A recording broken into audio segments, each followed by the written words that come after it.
11장 4절 히브리서 11장 4절 말씀입니다.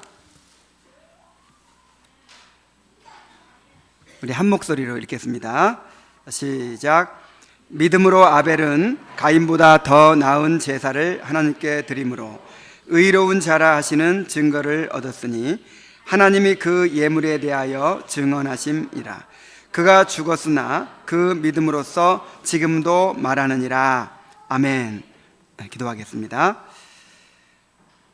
항상 말씀하여 주시는 아버지 하나님, 오늘도 우리가 주의 말씀을 듣고자 또 이렇게 모였습니다. 오늘도 우리 심령에 말씀하여 주시고 우리를 깨우쳐 주시옵소서. 예수님의 이름으로 기도하옵나이다. 아멘. 제가 카톡방에도 올렸는데 정말 마음 아픈 소식이 하나 있어요. 이번에 판교 신도시에 새로 지은 500억짜리 교회가 있는데 그 교회가 안증회에 팔렸답니다. 288억 원에 팔렸대요. 그 교회 목사님은 이제 서울 시내 교회가 있었는데 교인 수가 막 불어나고 하니까 이제 더 교회를 크게 지으려고 이제 계획을 했던 것 같아요. 근데 기도하다가 응답을 받았다는 거예요. 기도하다가 이제 응답을 어떻게 받았는지는 모르겠어요. 음성을 들었는지. 응답을 받아가지고 이제 대출을 엄청 받아가지고 이제 판교 신도시에다가 땅을 사고 예배당을 영건평 8,000평인가 이렇게 엄청나게 지은 거예요. 한 500억짜리 교회 건물을 지은 거예요.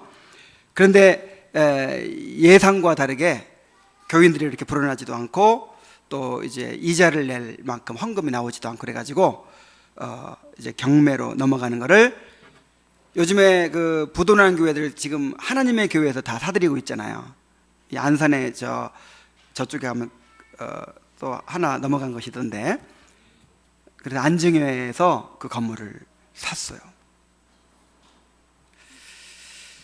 그래서 이제 기자가 그 목사님을 찾아가 가지고 이제 인터뷰를 하고 심정을 물어보니까 그 목사님이 그러는 거예요. 다 저의 기도가 부족한 탓입니다. 그랬어요. 과연 이것이 믿음일까? 응답받고 그 응답받았다는 게 도대체 뭔가? 그리고 믿음으로 그렇게 했다고 했는데 하나님이 약속하셨습니다. 우리가 하나님이 함께 하실 것입니다 하면서 그렇게 다 했을 거 아니에요? 근데 정말 그것이 믿음인가? 내 마음에 하나님이 주실 것이라고 확실히 믿어지면 그게 믿음인가? 기도가 부족해서 그렇게 됐다고 했는데, 그러면 기도를 지금보다 더 많이 했으면 그렇게 안 됐을까요?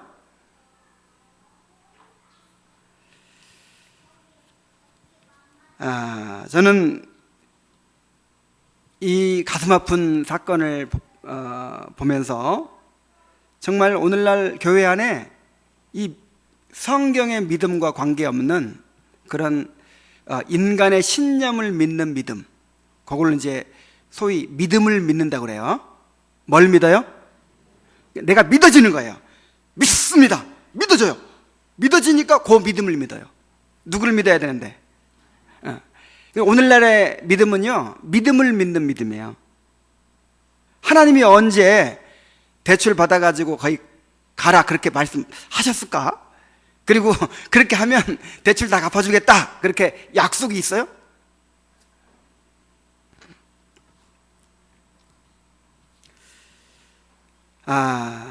과연 성경이 말하는 믿음은 믿음이란 무엇이고 또 우리가 믿음으로 살아간다는 것은 무엇일까요?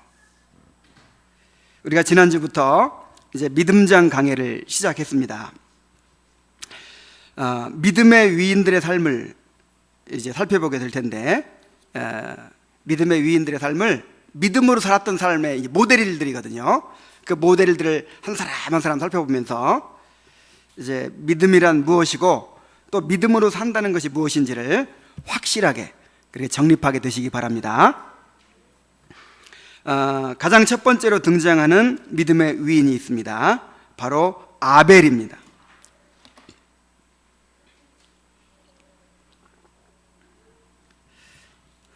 자, 오늘의 말씀은 창세기 4장 2절로 15절을 배경으로 하고 있어요. 시간 관계상 읽지는 않겠습니다. 이제 타락 후에 에덴 동산에서 쫓겨난 아담과 하와가 두 아들을 낳았어요. 두 아들 말고도 많이 낳았겠지만 이제 가인과 아벨을 낳았어요. 가인은 농사 짓는 사람이었고 아벨은 양치는 자였어요. 부모로부터 하나님께 제사하는 것을 배웠는지 이제 둘 다 하나님 앞에 제사를 드립니다. 가인은 농사꾼이기 때문에 농사 지은 거 가지고 제물을 삼아서 제사를 드렸고, 아벨은 양치기였기 때문에 양의 첫 새끼와 기름으로 제사를 드렸어요. 그런데 아벨과 그 제물은 연락하셨지만 가인과 그 제물은 연락하지 않으셨다 그랬어요.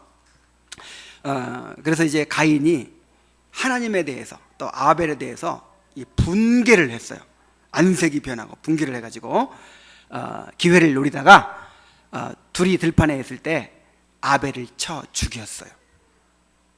자, 이런 사건을 배경으로 이제 이 말씀이 주어지고 있습니다. 자, 먼저 아벨이 믿음으로 더 나은 제사를 드렸다라고 한 말씀을 한번 생각해 보고자 합니다. 가장 먼저 드는 의문은, 이 이야기를 우리가 읽을 때마다 가장 먼저 갖게 되는 의문은, 왜 하나님이 아벨의 제사는 받으시고 가인의 제사는 받지 않으셨을까 하는 것이죠. 가장 먼저 생각할 수 있는 것이 제물의 문제였다라고 하는 것입니다. 양으로 제사를 드렸어야 되는데, 피의 제사를 드렸어야 되는데 가인은 곡식으로 제사를 드렸기 때문에 하나님께서 받지 않으셨다, 이렇게 이제 생각을 하는 거죠. 물론 그럴 수도 있습니다.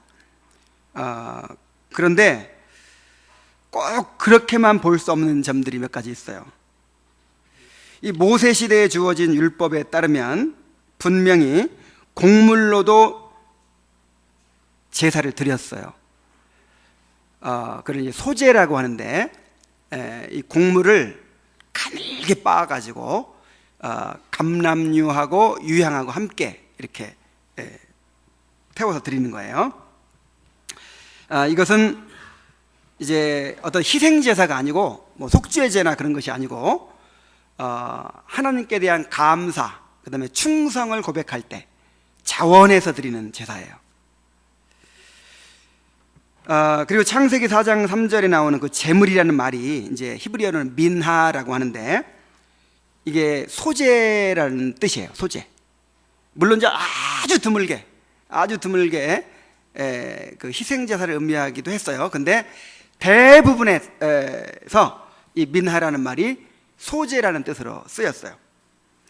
그리고 가인과 아벨이 죄를 속함받기 위해서 제사를 드렸는지, 아니면 감사와 충성을 고백하기 위해서 그런 성격의 제사를 드렸는지, 그건 우리가 알 수 없잖아요.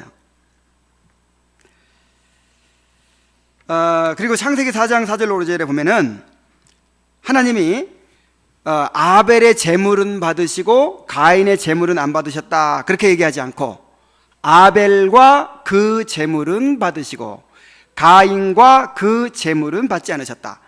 그러니까 제물 이전에 누구를 안 받은 거예요? 사람 자체를 안 받은 거예요. 그래서 제물의 문제 이전에 누구한테 문제가 있었어요?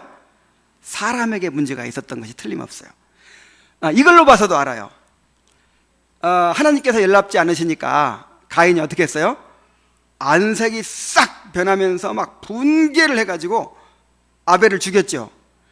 이게 뭐예요? 제사 지금 제대로 드린 거예요, 안 드린 거예요? 제사 제대로 드렸으면 안색이 변할 수 있어요, 없어요? 설령 안 받으셨다 하더라도 회개해야죠. 회개하고 이제 바르게 다시 드려야죠. 근데 벌써 안색이 변했다는 것은 제사 드리면서 내가 안 죽었다는 거잖아요.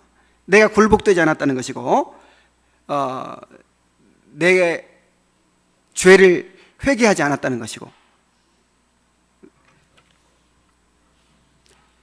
그리고 뒤에 이야기하겠지만은 양으로 제사를 드려도 그 사람이 어떤 사람이냐에 따라서 하나님이 안 받으십니다. 받기도 하고 안 받으시기도 해요. 자, 그래서 꼭 재물의 문제였다, 양으로 안 드려서 그렇게 됐다라고만은 할 수가 없어요. 그렇다면 정성의 문제였을까요? 어떤 사람들은 또 그렇게 주장하기도 합니다. 가인에게는 정성이 부족했다, 이렇게 얘기하는 거죠. 근데 성경에 그렇게 안 나와 있으니까 그것도 주장할 수는 없죠. 성경에 분명히 나와 있는 것은 뭐냐면은 아벨은 믿음으로 더 나은 제사를 드렸다 하는 거예요. 가인에게는 뭐가 없다는 거예요? 믿음이 없었고, 아벨에게는 뭐가 있었다고요? 믿음이 있었다고요. 믿음으로 더 나은 제사를 드렸다. 자, 히브리서 기자가 지금 믿음의 위인들을 쭉 소개하는 목적이 뭐죠? 믿음으로 산다는 것이 무엇인가? 아니, 믿음으로 살아라, 이거를 지금 강조하기 위해서 예를 들고 있는 거죠. 아벨 이야기를 지금 왜 하고 있어요? 아벨처럼 믿음으로 살아라, 이런 뜻에서 지금 아벨의 신뢰를 들고 있는 거 아니겠어요? 그러니까 아벨이 믿음으로 드렸기 때문에 받으셨고, 가인은 믿음으로 드리지 않았기 때문에 받지 않으셨다, 이게 정답이에요. 자, 그렇다면 믿음으로 제사를 드린다는 것은 무엇일까요? 이 제사라고 하는 것은 우리가 죄인이기 때문에 필요한 것입니다. 옛날 타락하기 전에 아담과 하와는 제사가 필요했을까요? 안 필요했을까요? 필요하지 않죠. 죄인이 아니기 때문에. 이 제사라고 하는 것은 죄인에게만 필요한 거예요. 이제 제사는 죄인이 하나님을 만나는 통로가 됩니다. 죄인은 하나님의 공의로운 진노를 받아야 하기 때문에 하나님 앞에 나갈 수가 없어요. 그래서 제물을 통해서 하나님의 진노를 누그러뜨리고 이제 하나님께 받아들여지게 되는 것입니다. 이 제사는 장차 그리스도가 오셔서 이루실 구원의 모형이었어요.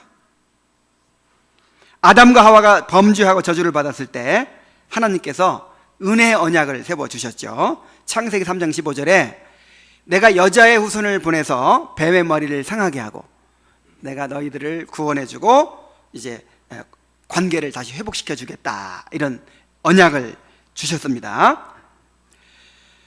이 구원의 약속은 전적으로 하나님이 이루어 주셔야만 하는 거예요.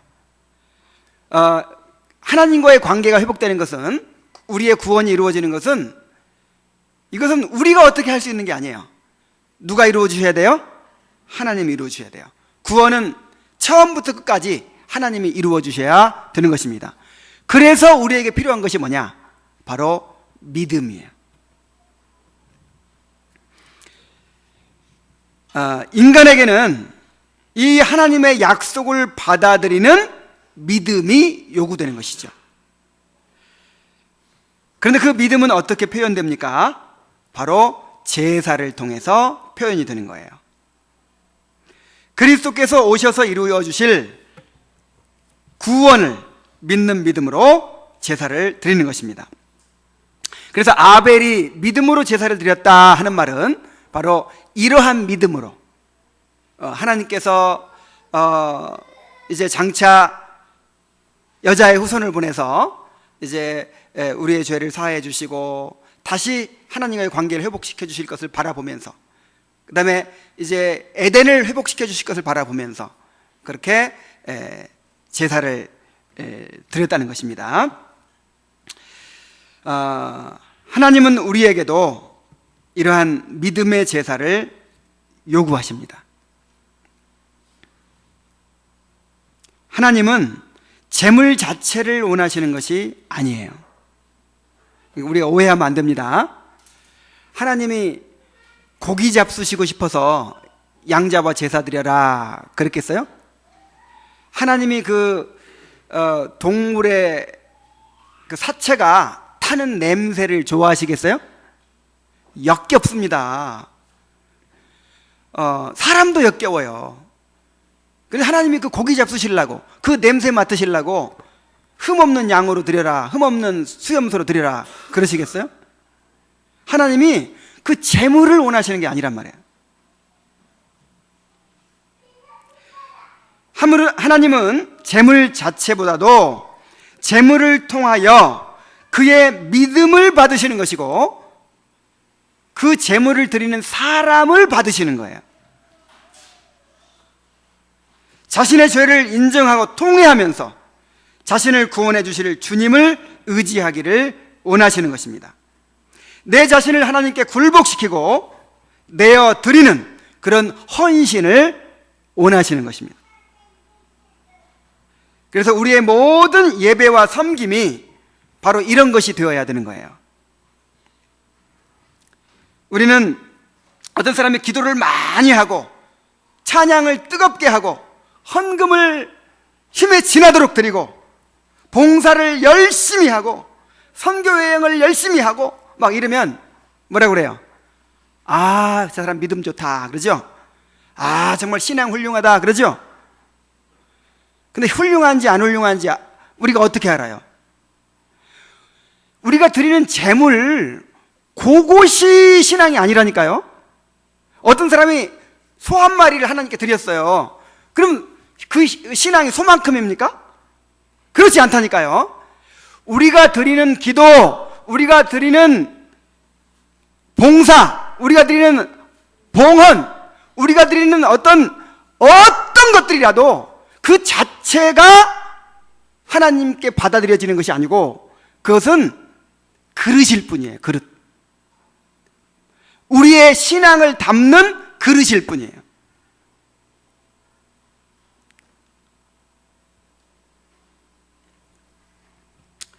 자, 이러한 신앙 행위 안에 우리의 기도, 우리의 예배, 우리의 봉사, 우리의 헌금, 요런 그릇 안에, 요건 그릇일 뿐이에요. 요런 그릇 안에 담겨져야 될 진정한 신앙의 내용물들이 있는 거예요. 그것이 무엇입니까? 호세아 6장 6절에 이렇게 말씀합니다. 나는 인애를 원하고 제사를 원하지 아니하며 번제보다 하나님 아는 것을 원하노라. 이스라엘 백성들이 번제를 잘 드려요. 제사를 잘 드려요. 너무나도 정확하게 절차에 따라서 제사를 드리는 거예요. 근데 하나님은 제사로 인정하지 않습니다. 거기 뭐가 빠졌어요 지금? 인애가 빠졌어. 헤세드가 빠졌어. 사랑이 빠졌어. 그리고 하나님을 아는 것이 빠졌어요. 그 재물 자체가 하나님이 원하시는 것이 아니고 그 재물을 통해서 표현되는 사랑과 하나님 아는 거, 그걸 받으신다니까요. 시편 51편 17절에 주께서는 제사를 기뻐하지 아니하시나니 그렇지 아니하면 내가 드렸을 것이라. 주는 번제를 기뻐하지 아니하시나이다.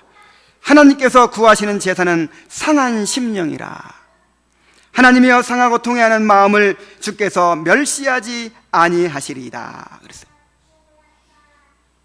지금 하나님이 제사를 기뻐하지 아니하시나이다. 그 다음에 주는 번제를 기뻐하지 아니하시나이다. 그러죠? 그러니까 번제 드리지 말라는 거예요? 제사하지 말라는 거예요? 그게 아니고 진짜 받고 싶은 게 뭔지를 말씀하고 계시는 거예요. 근데 우리가 제사가 필요하죠. 제사라는 형식을 통해서, 제사라는 그릇을 통해서 거기에 뭐가 담겨야 돼요? 상한 심령이 담겨야 돼요. 양을 잡아 제사 드리면서 이 비싼 양 드렸으니까 하나님 잘 잡수시겠네, 하나님 좋아하시겠네, 그게 아니라니까요. 그 양을 잡아 드리면서 그 양이 누구예요? 양이 누구예요? 양이 첫 번째는 예수님입니다. 나중에 예수님께서 이렇게 양처럼 이제 나를 대신하여 죽으실 거예요. 그리고 양은 또 누구를 가리키면 나를 가리켜요. 내가 이렇게 큰 죄인이에요. 나의 죄 때문에 예수님께서 이렇게 죽으시는 거예요. 그럼 제사 드릴 때 어떤 마음으로 드려야 돼요? 상한 심령으로, 내 죄를 깨닫고 통회하는 마음으로, 그리고 주님의 구원의 은혜를 간절히 의지하는 마음으로 그렇게 제사를 드려야죠.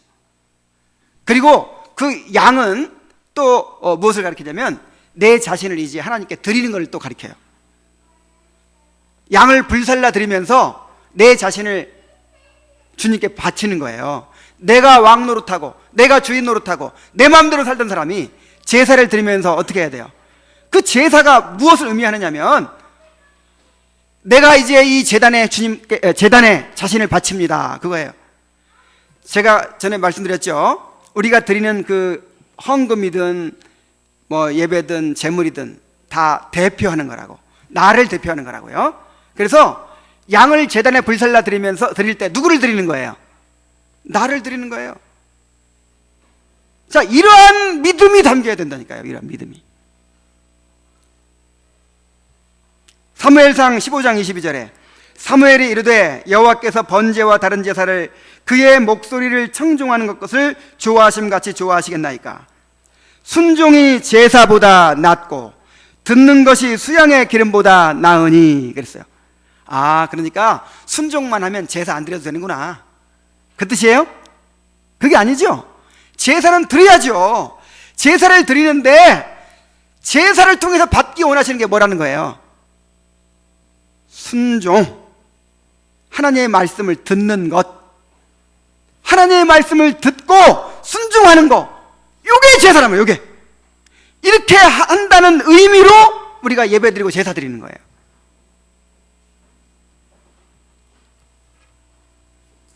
우리가 드리는 예배와 섬김에 이렇게 상한 심령이 담겨져야 됩니다. 우리의 부패한 죄와 무능을 철저히 깨닫고 통회하면서 오직 주님의 은혜를 구하는 마음이 있어야 되는 거예요. 그런 마음으로 예배에 나와야 됩니다. 우리는 이제 예수님께서 구원을 이루셨잖아요. 그러니까 구원에 대한 감사와 하나님을 즐거워하는 마음이 담겨야 돼요. 우리의 찬양 가운데, 우리의 헌금 가운데, 우리의 기도 가운데, 우리가 드리는 모든 예배 가운데 구원에 대한 감사와 하나님을 즐거워하는 마음이 담겨야 돼요. 하나님께 대한 굴복과 순종이 담겨야 됩니다. 우리 자신을 하나님 앞에 산 제사로 드리는 거예요. 지금 여러분들 뭐 하러 나왔어요? 하나님께 나를 드립니다 하고 드리러 왔어요. 지금 그래서 예배를 드리고 나면 어떻게 해야 됩니까? 내가 이제 죽어야 되는 거예요. 내가 없어져야 되는 거예요. 주님이 나를 통치하시는 그런 삶이 되어야 하는 것입니다. 그것을 위해서 예배 드리는 거예요. 이런 것들이 빠져버린 채로 그저 종교 행위로 만족하고 공로의식을 갖는 것, 그것처럼 하나님을 화나게 하는 것이 없어요. 그래서 이 선지자들을 통해서 계속해서 어떤 말씀을 하시냐면은, 나는 너희들이 드리는 재물에 배불렀다. 나는 더 이상 그 제사 받고 싶지 않다. 성전문을 닫을 사람이 있었으면 좋겠다. 왜 그렇죠? 우리가 이렇게 하나님께 제사 드렸어. 우리가 이렇게 귀한 재물을 드렸어. 그러면서 내가 이렇게 했어. 공로의식을 갖는 거예요. 내가 말이야, 내가 봉사를 주일학교 봉사를 몇 년을 했어. 내가 헌금을 내가 어떻게 드렸어. 내가 선교 활동을 어떻게 했어. 내가 몇 사람이나 구원했어. 그러면서 그거를 이제 내가 뭔가를 주님께 했다고 공로의식을 갖는 거예요.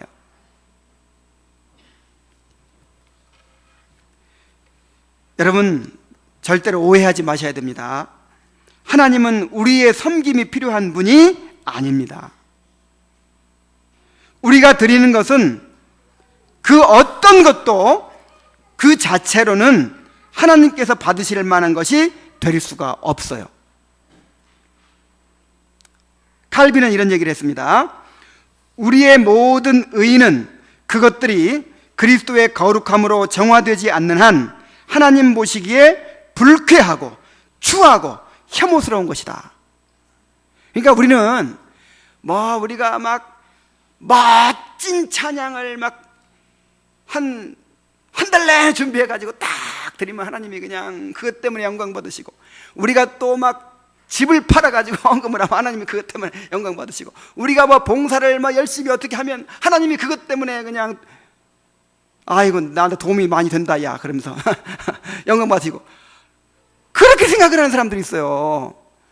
그런데 우리가 드리는 모든 재물은요 죄가 섞여 있어요. 죄로 오염되어 있어요. 왜냐하면 우리가 부패한 죄인이기 때문에. 우리가 드리는 기도조차도, 우리가 드리는 예배도, 찬양도, 하여간 뭐든지 우리가 드리는 것들은요 다 뭐가 섞여 있어요? 죄가 섞여 있어요.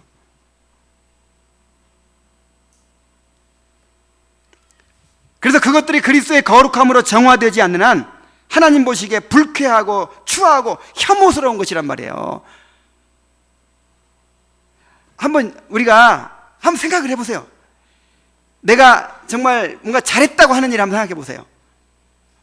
저 같으면 설교를 멋지게 했다든지, 아니면 내가 봉사를 어떻게 했다든지, 누구 막 전도하고 막 해가지고 했다든지. 여러분, 그것이 완전합니까? 하나님은 거룩하신 하나님이에요. 죄를 참아 보지도 못하시는 분이라고 그랬어요. 그래서 우리가 드리는 모든 것은요 다 혐오스러운 것이고 다 더러운 것이고 추한 것이기 때문에 오직 그리스도의 보혈의 공로를 통해서만 받아들여지는 거예요. 그래서 여러분 기도할 때 누구의 이름으로 기도하죠? 예수님의 이름으로 그 기도를 받으시는 것이지, 우리가 무슨 우리의 기도를 하나님이 어떻게 받아요? 더러운 기도를, 다 오염되어 있다니까요. 우리가 드리는 헌물을 하나님께서 어떻게 깨끗한 제물처럼 받느냐 말이에요. 그거를 주님의 보혈로 감싸서 받으시는 거예요. 우리가 하는 건 온전한 것이 없어요. 그래서 사실 우리가 정말 냉정하게 하나님의 관점으로 보면요, 우리는 하나님을 섬긴다고 하는 것이, 하나님을 예배한다고 하는 것이요 전부 다 망쳐놓고 망가뜨려 놓고 그냥 짓밟아 놓고 하는 것밖에 없어요. 뭐하고 똑같았냐면, 어린아이들 김장 도와준다고 이렇게 이제 엄마한테 도와준다고 하면서 전부 어떻게 해요? 다 망쳐놓죠. 어지럽혀 놓고 망쳐놓고 다 그렇죠. 근데 엄마의 사랑으로 받아주는 거예요. 그래서 우리가 하는 것은요 어떤 것도 공로가 될 수 없어요. 그것 때문에 복을 받고, 그것 때문에 내가 어떤 호의를 얻어낼 자격을 갖추는 게 아니에요. 오히려 우리가 주님께 드릴 수 있다는 것이 큰 은혜입니다. 반대로 생각하셔야 돼요. 아직도 내가 뭔가 이렇게 쌓아가지고 그걸로 하나님께 인정받는다는 생각을 가진다면, 이건 아직 이 구원받은 신앙이 아니에요. 정말 자신의 죄를 깨닫고 정말 주님의 은혜로 구원받은 성도는 내가 드릴 수 있다는 것이 큰 특권입니다. 아무나 못 드려요.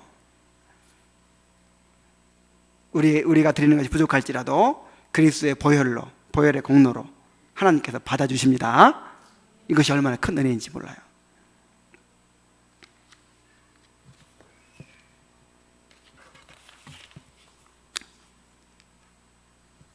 우리의 제사가 아벨의 제사처럼 믿음으로 드리는 제사가 되어야 할 줄로 믿습니다. 자, 그런데 믿음으로 더 나은 제사를 드린 결과가 무엇입니까? 아벨이 믿음으로 제사를 잘 드렸어요. 그리고 하나님께 인정받았어요. 그 결과가 뭐예요? 가인에게 죽임을 당했어요.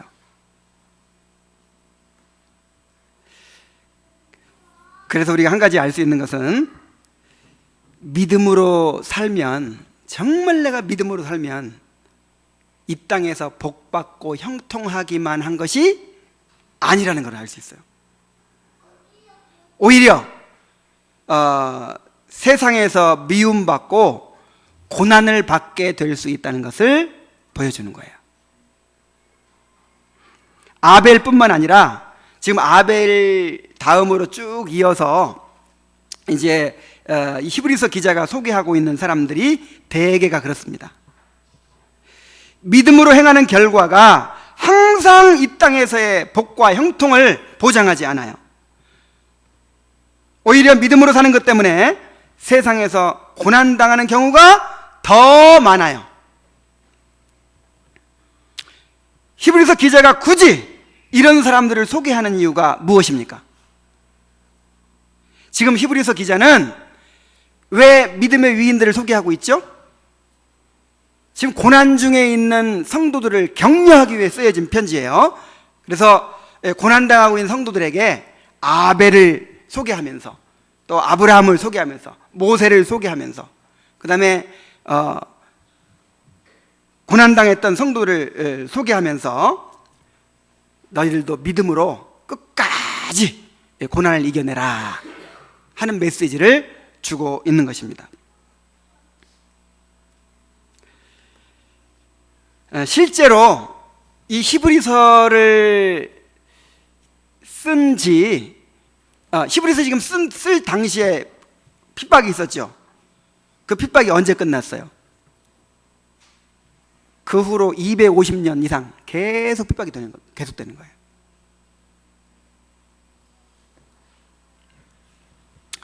그래서 우리가 분명히 알 수 있는 것은, 이 믿음의 선진들이 가졌던 믿음이 오늘날 사람들이 생각하는 것처럼 이 땅에서 복받고 형통하기를 바라는 그런 믿음이 아니었단 말이에요. 만약에 그런 믿음을 가졌다면 아벨은 완전히 불쌍한 사람이죠. 실패자죠. 믿음의 선진들이 가졌던 믿음은 그리스도를 통해서 이루어 주실 구원에 대한 믿음이었어요. 영원한 하나님 나라에 대한 믿음이었어요. 물론 구약의 성도들에게는 가나안 땅을 주겠다는 약속, 큰 민족을 이루어 주겠다는 약속, 또 나라를 잃어버렸을 때 다시 회복해 주겠다는 약속, 이런 약속들이 있었어요. 이거는 내세에 대한 약속이 아니고 현세에 대한 약속이죠. 근데 이거조차도 영원한 하나님 나라의 모형으로서 주어진 거예요. 모형으로서. 그런데 우리한테는 그런 약속이 있어요? 없어요? 가나안 땅을 주겠다, 아니면 나라를 잃어버리면 다시 찾아주겠다, 이런 게 있어요? 없어요? 우리한테는 그런 거 없어요. 큰 민족을 이루어주겠다, 이런 거 없어요. 왜냐하면 예수님이 오셔서 그 모형을 다 이루셨기 때문에 이제는 직접 바라보라는 거예요. 예수님이 오시기 전에는 가나안 땅을 통해서 천국을 바라보고, 이스라엘 나라를 통해서 하나님 나라를 바라보고, 양과 서로 제사 드리는 걸 통해서, 성전 제도를 통해서 예수님을 바라보고 그렇게 했거든요. 근데 예수님이 오셔서 그 모든 모형을 다 이루셨기 때문에 우리는 이제 직접 보라는 거예요. 직접. 우리가 이제 어딜 바라봐야 돼요? 우리는 가나안 땅 바라보면 안 돼요. 우리는 어딜 바라봐야 돼요? 하나님의 나라를 직접 바라봐야 돼. 예수님을 직접 바라봐야 돼. 그래서 신약 성도의 신앙을 종말론적 신앙이라 그래요. 우리 한번 따라해 봅시다. 종말론적 신앙. 자, 왜 종말론적 신앙이냐면 구약의 성도들은 아직 종말이 안 왔어요. 종말이 안 왔기 때문에, 하나님 나라가 아직 안 이루어졌기 때문에, 예수님이 오시지 않았기 때문에 뭐가 필요해요? 모형이 필요해요. 모형과 그림자를 바라본단 말이에요. 가나안 땅을 바라보고 큰 민족이 될 걸 바라보고 뭐 이렇게 나라가 회복될 걸 바라보고 하는. 근데 이제는 종말이 와버렸어요. 세상 이제 이 끝날이 와버렸어. 다시 말하면 사도 바울 시대 이후로는, 초대교회 이후로는 언제든 예수님이 오실 수 있는 그런 시대에 우리가 살고 있다는 거예요. 종말이에요. 예수님이 승천하실 때부터 재림하실 때까지 그 기간을 종말이라고 그래요. 말세라고 그래요. 말세. 그 말세에 살기 때문에 언제 부르면 갈지 모르는 사람들이 무슨 가나안 땅, 뭐 큰 민족이 이게 의미가 있어요? 없어요? 없어요. 이제는 어디를 직접 바라봐요? 하나님의 나라를 바라보는 거예요.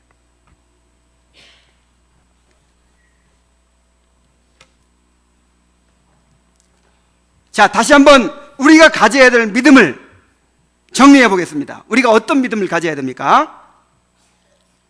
우리는 우리의 구원을 완성하시고 하늘의 기업을 상속해 주실 약속을 바라보고 믿어야 됩니다. 여러분, 우리의 구원을 완성해 주실 것이죠? 우리가 부활할 거죠? 그리고 장차 새하늘과 새 땅이 이루어지고 우리에게 하늘의 영원한 기업이 주어질 것이죠? 그거를 바라보라는 거예요. 믿음은 뭐 하는 것들의 실상이라? 바라는 것들의 실상이라. 그걸 간절히 기대하고 바라봐야 한다는 말이에요.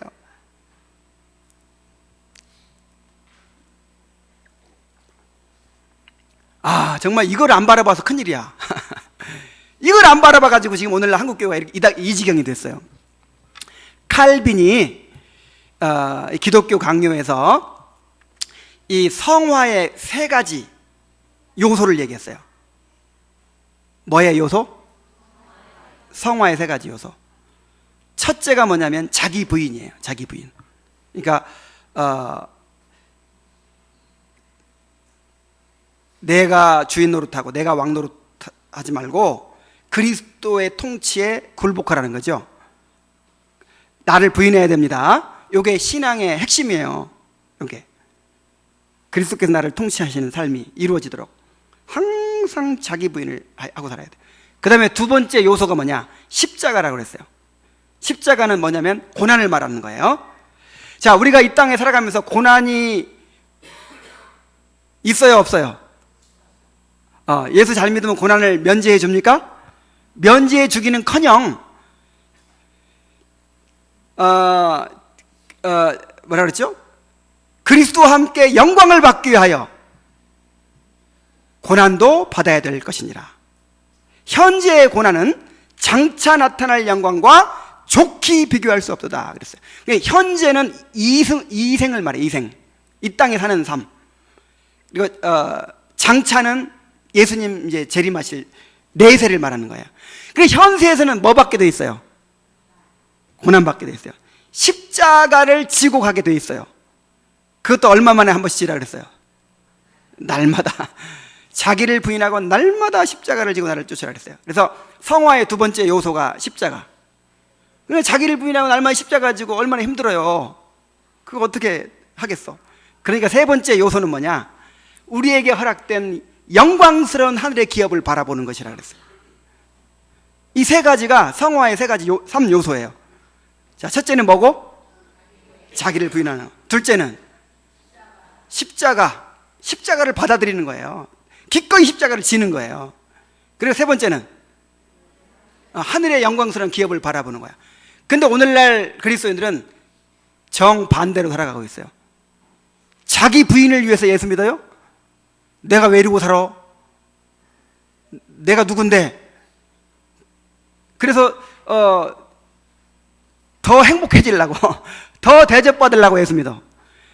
그 다음에 어떻게 하면 십자가를 면하고 살 수 있나를 연구해. 자, 기도하는 목적, 정말 주님을 열심히 섬기려고 하는 목적, 우리 상록교인들 말고요. 그런 목적이 전부 뭐예요? 어떻게 하면 십자가를 면하고 형통한 삶을 살고, 그거를 추구하잖아요.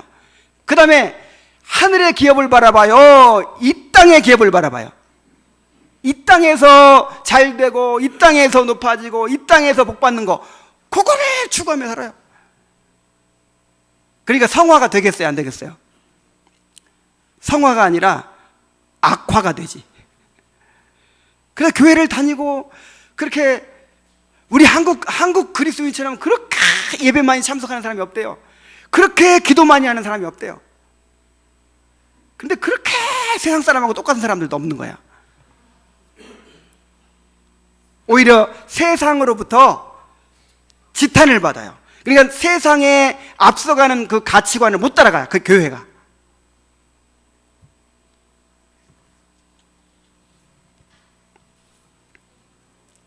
자, 믿음으로 산다는 게 뭐라고요? 주님께서 우리의 구원을 완성하실 것을 바라보는 거예요. 그리고 하늘의 영광스러운 기업을 우리에게 상속해 주실 것을 바라보는 거예요. 그것이 우리의 삶의 동기가 되고 격려가 되고 목표가 되고 우리 삶을 이끌어가는 동인이 돼야 돼요. 그냥 죽으면 영생 얻을지 뭐 생명강가에서 살지 그건 죽은 다음 문제고 지금 당장 지방칸이 있었으면 좋겠어 뭐 이렇게 이러면 안 된단 말이에요. 이러면 내게 허락된 영원한 하늘의 기업을 바라보기 때문에 이 땅에서 높은 산이 거친 들이 빈들이나 초막이나 내 주 예수 모신 곳이 그 어디나 하늘나라. 요게 그리스도인의 신앙이라고요. 그 다음에 또 어떤 믿음을 가져야 됩니까? 구원이 완성되기까지 하나님께서 우리 삶을 책임지시고 우리의 필요를 풍성하게 공급하실 것을 믿어야 돼요. 이 구원의 약속 가운데 포함되어 있는 거예요. 이것은 하늘의 새를 먹이시고 공중나는 새를 먹이시고 들의 백합화를 입히시는 하나님이 그리스도의 보혈로 구원해 주신 당신의 자녀들을 머리털 하나까지 세시고 세심하게 돌보시고 먹이시고 입히신다고 약속해 주셨습니다. 그거 믿어야 돼요. 그거 믿고 염려하지 말라는 거예요.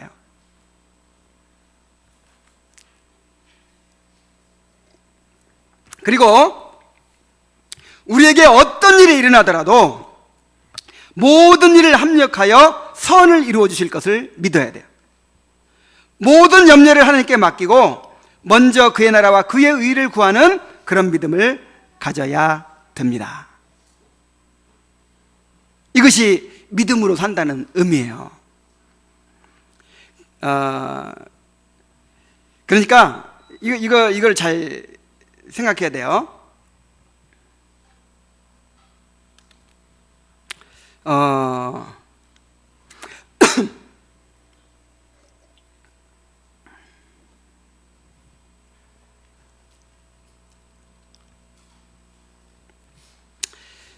하나님께서 우리의 삶을 책임지시죠? 또 우리의 모든 필요를 공급해 주시죠? 정말 믿습니까? 이거 믿어야 돼요. 이거 그렇게 약속돼 있어요. 그런데 이런 거, 예를 들어서 나는 반드시 재벌이 될 거다. 하나님께서 이런 믿음을 주셨다. 이런 약속을 주셨다. 이건 믿음이에요, 아니에요? 왜 아니죠?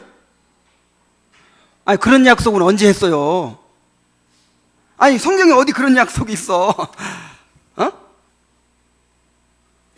그 신념이란 말이에요, 신념. 그러니까 우리는 하나님께서 나를 책임지시겠다, 나를 공급해 주시겠다, 이거는 보장돼 있어요. 근데 어떻게 책임지실지, 어떻게 먹이시고 입히실지는 누구한테 달려 있어요. 그러니까 이 땅에 살아가면서 높이시고 낮추시고 부하게 하시고 가난하게 하시는 것은 누구의 뜻이에요? 하나님 뜻. 우리가 그것을 좌우할 수 있어요, 없어요? 없어요. 결과를 알 수 있어요, 없어요? 없어요. 근데 알 수 없는 거를, 하나님께 달려있는 거를, 그러니까 야고보서에도 그랬잖아요. 주의 뜻이면 우리가 이런 일을 하리라 그랬잖아요. 그런데 무슨 주님이 주신 비전이래. 1만 성도, 그 다음에 1,000명의 선교사. 물론 그거는 포부를 가지는 건 좋아요. 그거는 그냥 신념이고 그냥 내가 그렇게 하고 싶은 거지, 그거를 주님 갖다 붙여가지고 주님이 우리에게 이런 약속을 주셨다는 거야. 비전을 주셨다는 거야. 그래가지고 막 무리하게 땅 사고 막 그러다가 그런 지경이 일어난 거예요.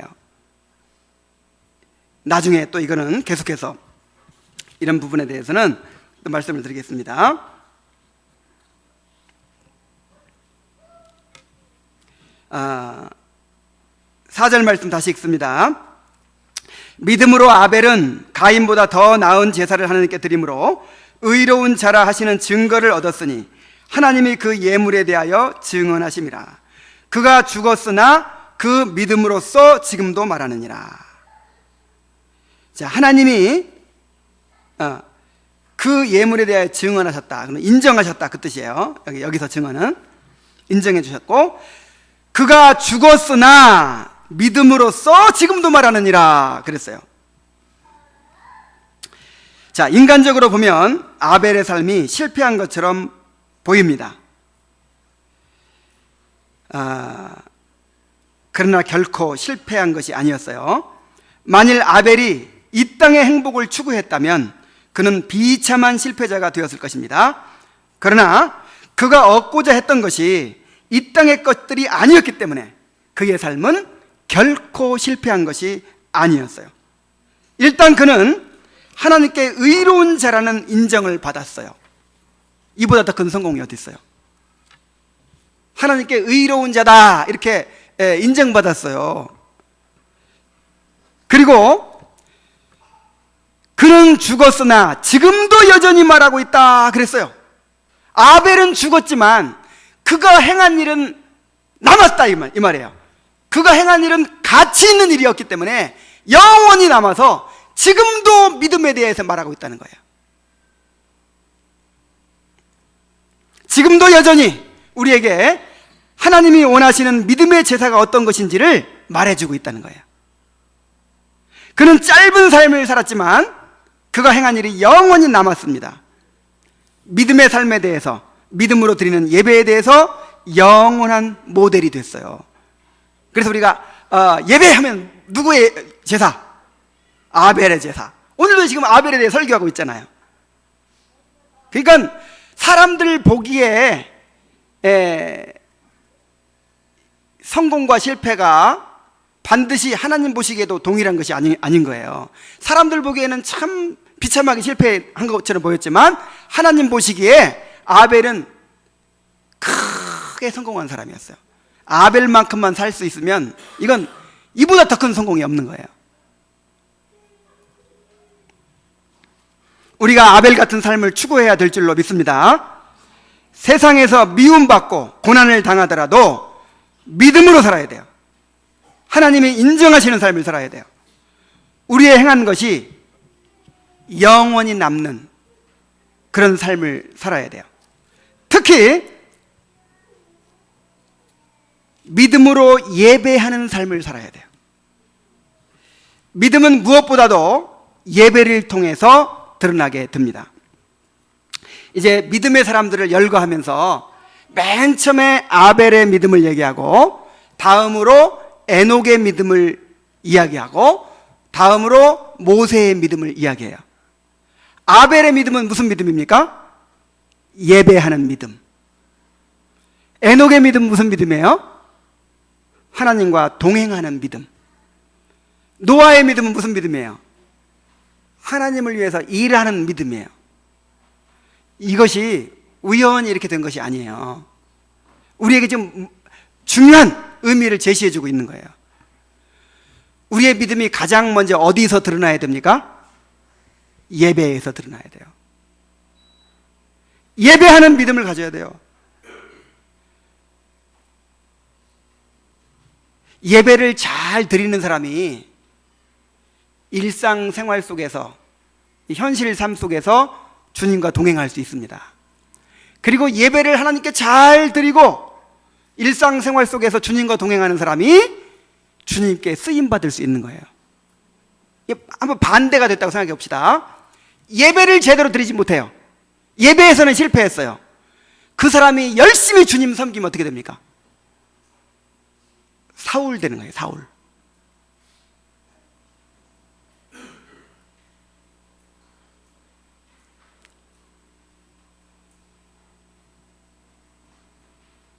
먼저 예배자가 되지 못하면서 뭔가 내가 주님을 위해서 뭐 쓰임 받겠다고 이런 것처럼 위험한 일 없어요.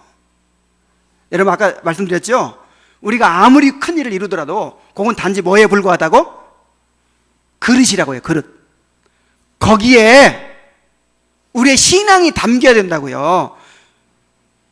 그런데 예배자가 되지 못하면서 무슨 일을 하겠다는 거예요? 하나님을 예배할 줄 모르면서 예배자가 되지 못하면 그 사람은요, 사울처럼 주님께 쓰임은 받아요. 얼마든지 쓰임은 받아요. 하지만 그 자신은 인정받지 못해요.